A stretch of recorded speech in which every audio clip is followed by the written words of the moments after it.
ఈ ధర్నా చౌక్ వద్ద ఈ రోజు తెలంగాణ రాష్ట్ర వ్యాప్తంగా ఎవరైతే ప్రభుత్వ ఎంప్లాయీస్ అందరూ అలాగే రిటైర్డ్ ఎంప్లాయీస్ కూడా వారికి రావాల్సిన బెనిఫిట్స్ కావచ్చు, ఈ బకాయిలు 10,000 కోట్ల పైగా బకాయిలు చెల్లించాలని, సిపిఎస్ విధానాన్ని రద్దు చేసి ఓపీఎస్ విధానం తీసుకురావాలని చెప్పి, అలాగే పెండింగ్ లో ఉన్నటువంటి 6 DS కూడా రిలీజ్ చేయాలని చెప్పి వారైతే ఈ రోజు ధర్నా ఆయా జిల్లా కేంద్రాలు ధర్నా చేస్తున్నారు. ప్రస్తుతం హైదరాబాద్ సిటీ అలాగే రంగారెడ్డి డిస్ట్రిక్ట్ సంబంధించి ఆ ఉద్యోగులందరూ కూడా ఈరోజు ధర్నా చౌక్ వద్ద అయితే దీనికి సంబంధించి నిరసన అయితే తెలుపుతూ ఉన్నారు. ఇక దీనికి సంబంధించి మనతోటి మాట్లాడడానికి STUTS హైదరాబాద్ జిల్లా అధ్యక్షులు రామ్ సుబ్బారావు గారు అయితే మనతోటి అందుబాటులో ఉన్నారు. బట్టి వారిని అడిగి అసలు వారి ప్రాబ్లమ్స్ ఏంటి అనేవి వారి మాటలను తెలుసుకునే ప్రయత్నం చేద్దాం. సార్ నమస్తే సార్.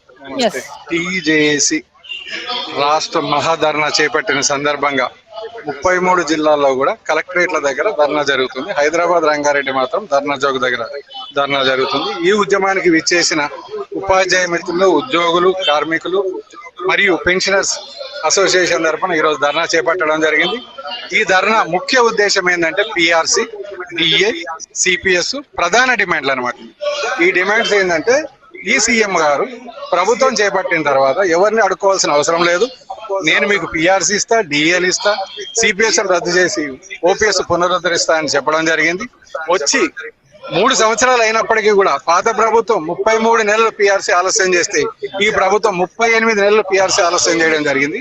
మరలా ఇంకో సంవత్సరం పోతే ఇంకో PRC వస్తుంది. కాబట్టి ఇప్పటికే చాలా ఆలస్యమైంది. కాబట్టి పాత ప్రభుత్వం ఉన్నప్పుడే తొందరగా PRC వచ్చేది.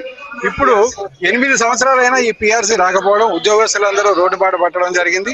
PRC అనేది అడుక్కునేది కాదు. 5 సంవత్సరాలకి రేట్ల సూచిక ప్రకారం అలాగే DAలు కూడా మొత్తం దేశంలోని అన్ని రాష్ట్రాల్లో కూడా 2-3 DAలు పెండింగ్ ఉంటాయి. తెలంగాణలో 6 DAలు పెండింగ్ ఉన్నాయి.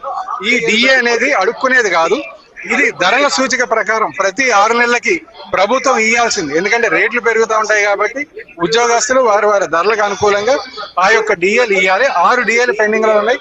12.24 DA ప్రస్తుతం పెండింగ్ ఉంది. అంటే ఒక్కో ఉద్యోగస్తుడికి 10 నుంచి 15,000 రూపాయలు ఉన్నాయి.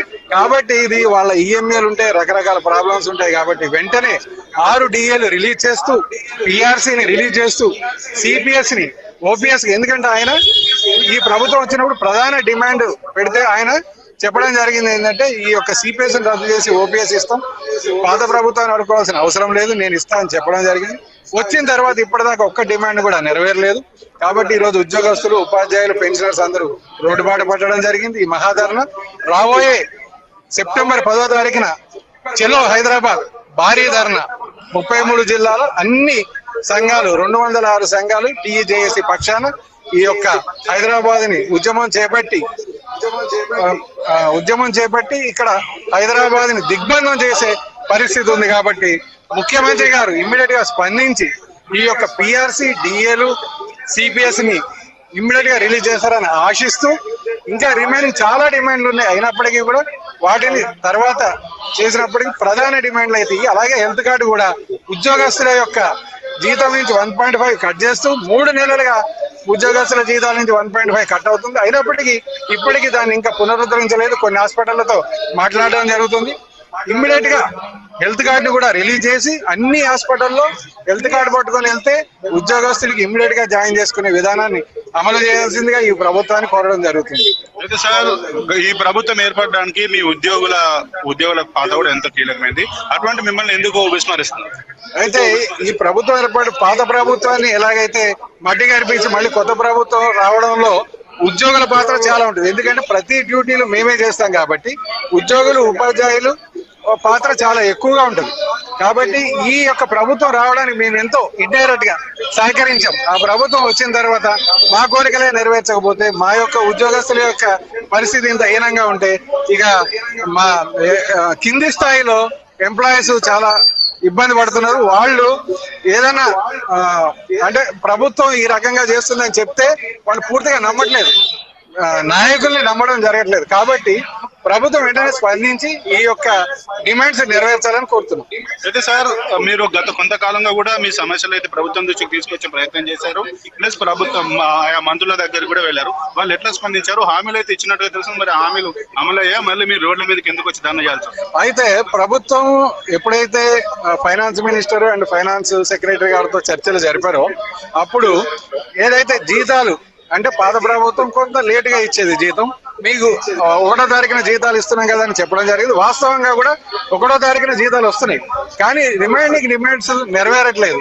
ఎప్పుడైనా సరే వాళ్ళ దగ్గరికి వెళ్ళినప్పుడు వాళ్ళు ఏమి స్పందిస్తున్నారు, కానీ రిపోర్ట్ జూన్ 2కి తెప్పించుకుంటామని అన్నారు. పిఆర్సీ రిపోర్ట్ ఇప్పటిదాకా రిపోర్ట్ తెప్పించుకోలేదు. కాబట్టి ఇక రాబోయే రోజుల్లో ఇక ఉద్యమం అనేది కొనసాగుతూ ఉంటది.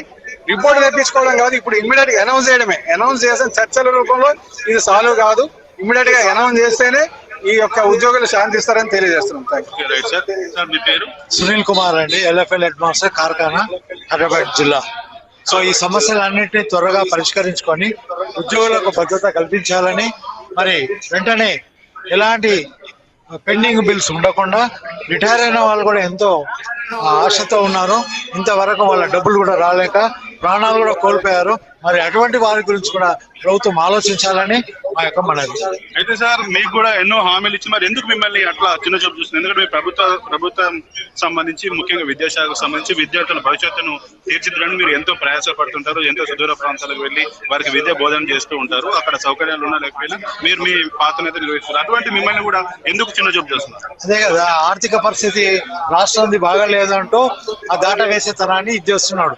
ఎన్నో స్కీములు పెడుతున్నారు, కానీ ప్రభుత్వ ఉద్యోగులకు రావాల్సిన ఏది మాత్రము డిఏలు కూడా ఇన్ని పెండింగ్ ఉండడం చాలా బాధాకరము, అది సిగ్గుకరం కూడా. మరి ఇటువంటి సమస్యలను తీసేసి వెంటనే మా కోరికలు కూడా కాదు, అవి మా హక్కులను ఆయన కాపాడాలని మా యొక్క మనవి.